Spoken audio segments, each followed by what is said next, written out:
Hello everyone, welcome back. It's Empyrion Galactic Survival Episode 2. I'm Enigmius and today we're continuing with the tutorial objectives. It's a great way to introduce viewers to the game and also me to the game. I've finished the first handful of tutorials already. Like the stage that we're on now, equip your base, I've already done before I restarted for the series. But we're still going to go through it anyways. And the one thing that I know we're going to need in order to proceed with this is a lot of iron plates, which will lead to a lot of hardened steel blocks and steel blocks. So what we're going to do first, we're going to set to make a bunch of metal plates with the iron that we have in our inventory. We have 315 iron ingots that we were given at the start. Where are they? There they are. And these create 10 at a time, so if we make 30, that's 150 iron ingots, and we'll make a lot of iron plates with which to make blocks and such. So while that's being made, actually, you know what, while we're doing that, we're going to queue up some goodies as well. Let's say 30 of those, 40 of those. That's pretty ambitious. I don't know if we're going to have enough iron plates to do that, but what we are going to do is we're going to head on over here while that's going, and while we have some daylight, I'm going to equip a weapon. And we're going to go back to our iron mine, which is not far away at all, and we're going to dig up some more iron. And then with the iron that we dig up, we will have enough to make everything that we need to make in order to progress through this part of the tutorial. I love the hole. Just a hole straight down. We're doing okay for charge on the drill, I think. We're all right for food and oxygen. Health is full. This is not the drill. This is the drill. There we go. I was apparently trying to flatten the terrain for a second there. Not the smartest thing I've ever done. But it's going to be okay. Now, we're after primarily iron, but we'll also take crushed stone as well, because there are uses for that. We can make concrete with crushed stone, and a number of other things that we'll need crushed stone for. If we don't get any while we're mining for iron, that's fine. We know where to target for crushed stone to get that a little bit more reliably. But for the time being, we're happy to just kind of make a big hole and extract all the iron from it that we possibly can. Which so far is that. After all that digging, this is what we get. Could be worse. The nice thing about it too is every time we pick something up like that, we went right back up to the surface. Holy cow. Every time we pick up iron or plants or stuff like that, we get experience, and experience gives us levels, and levels give us unlock points, and also helps us meet the requirements to unlock the goodies that we want. Okay, I should be targeting just the stuff that I want, not just aiming at things that look like they'd be fun to break. I'm waiting for a dinosaur to just fall down in here with me. And then it'll be like Pit Wars, me versus the dinosaur. Look at all these goodies. Iron ore. I think this is... yeah, that's iron ore.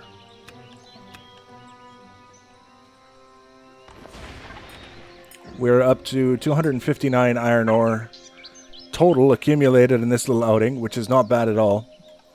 But all good things must come to an end. We should head back to the base and see if we're any closer to having the things that we need to start expanding our base and go from there. See, the sun is going down over the lake. Can't actually see the sun anymore. You can just see the line on the water. And this guy is excellent. Doing a very good job of making hardened steel blocks. So what we're going to do, the hardened steel blocks are the ones that we want facing whatever direction something could be attacking. So the outside of the building. We don't necessarily want to waste hardened steel blocks on the inside, where it's, you know, things are never going to be attacked, things are never going to be taking damage. So we'll just get started here with these shenanigans. Oops, can't jump high enough. we're going to put on our helmet, and we're going to jump down in here. And from the water position, nuts, we're going to accomplish very little because we ran out of blocks. Where are the rest of them? There we go. That's probably going to be plenty. On again with the helmet. And back into the water we go. Might as well come all the way out here. And then we'll go with these guys.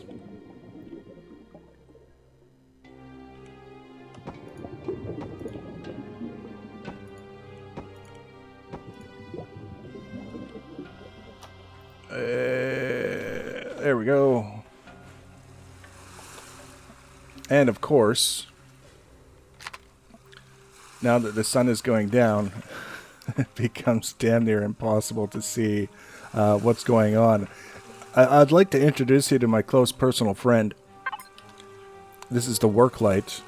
It's perhaps one of the most useless lights I've ever encountered. But nevertheless, we're going to do our best. We're going to place it here. One of the rules to the work light is that you cannot place it on blocks. It has to be on the terrain. And you can see it doesn't light a damn thing. It's got a little tiny bit of light out there, and that's it. We're going to try once more to place it in a more intelligent, hopefully, location.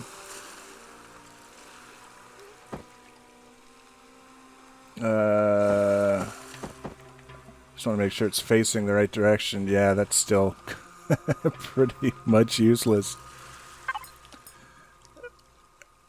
Our flashlight is not quite so useless, and we're going to use this just to kind of get our bearings. And then we can continue with what we were doing. Excellent. We've got lots left, so we're just going to come right the way around.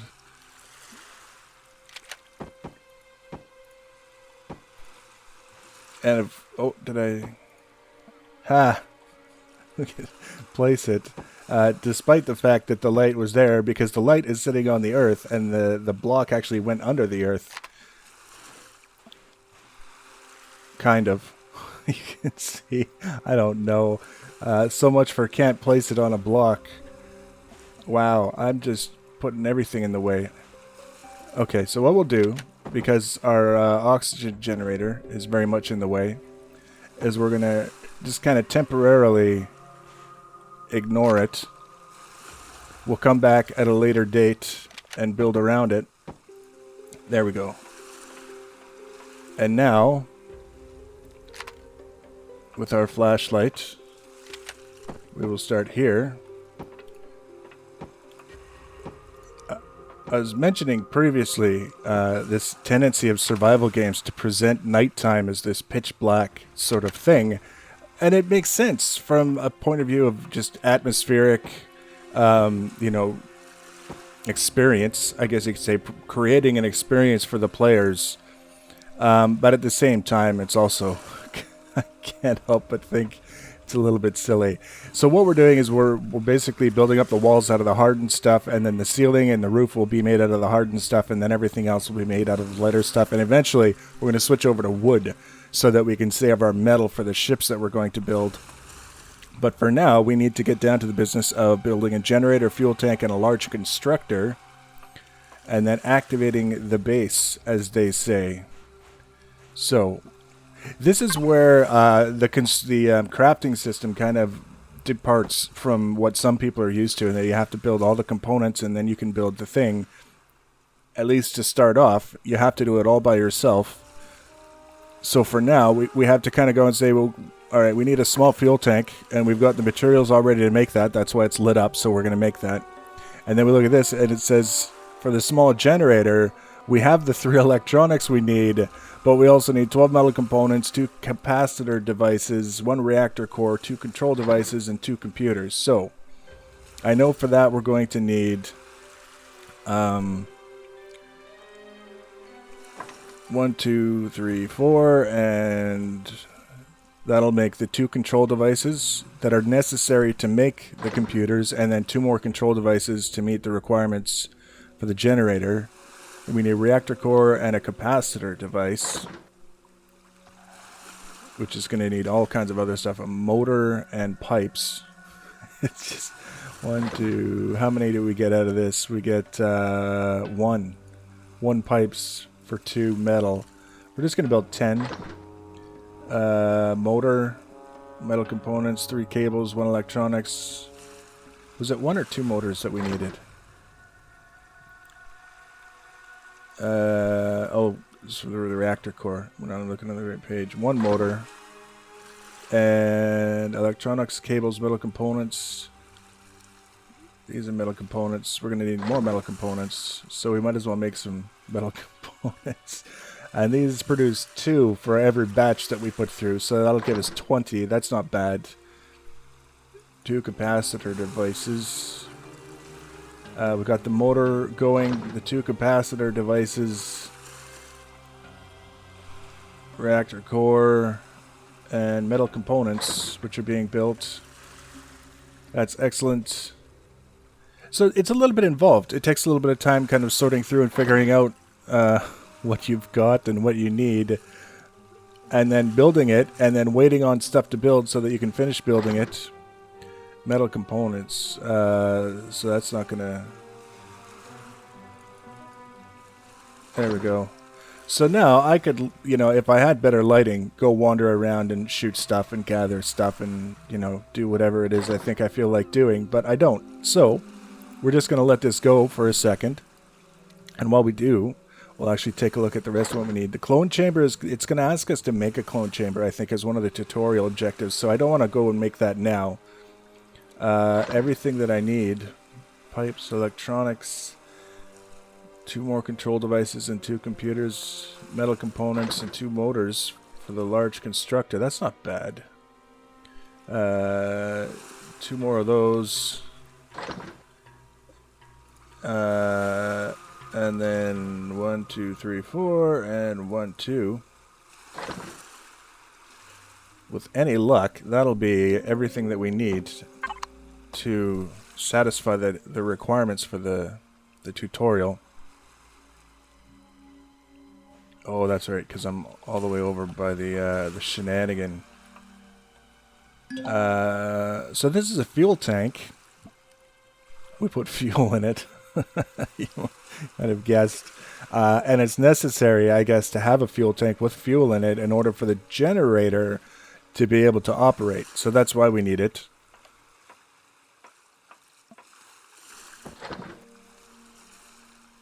Alright, so there's our generator. Hot off the press. And now we don't have enough of that. We need 2 more motors and 2 computers. 1, 2, and 1, 2, and 1, 2. That should take care of that. Crushed stone. We'll hang on to that. Grilled steak. Which is good for a little while longer. I just ate all of my salami. I should have eaten the steak first, but I didn't realize that I had steak to eat. So we've got the fuel tank in the back corner here. It's still very difficult to see, but it's there. And then I guess alongside it, we can place the generator. And now you can see the generator is beside the fuel tank. And lastly, we're going to take a look at this guy and see, are we good? Are we done? Did we make it? Did we get it? Look at all the fuel I made. I'm so industrious. Uh-oh. This is not good. So we have enemy drones on their way to attack our base now. Which is good in the sense that they're actually free resources when they're dead, and they're not necessarily difficult to kill with an assault rifle, but we can't see for shit. And it's 6 minutes. 6 whole minutes until the sun comes up. This could go badly for us. Now, the last time I got that warning, it actually took several minutes before they showed up. So, we're going to take our chances. We're going to place this hulking monstrosity. Like so. So this is quite a bit larger than the one that we've got sitting right down there. It's something worth noting. We can just shift click to get that guy going. And then we hit Y. The base is activated. Stuff is glowing, stuff is working. Life is good. So now it wants us to make a turret and an ammo box and then add oxygen and food production facilities to our base. There's even more oxygen and food production stuff that we can do. Oh, you bugger. It looks to me like he's going to come in over the water. What a dick.